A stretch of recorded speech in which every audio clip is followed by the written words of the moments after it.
Before voting, give your candidate the Rhino test. Your rep might be a rhino if they've been in office more than 2 terms. Your rep might be a rhino if they took money from Alabama Power while your bills skyrocket.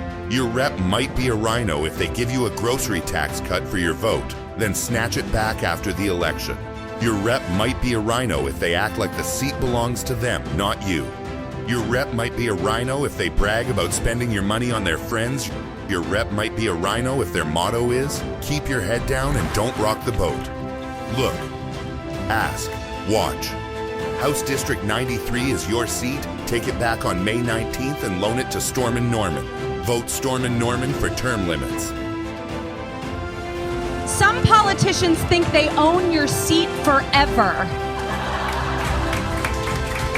They keep talking about flipping House District 93. Well, I know just the man for the job, Storm and Norman.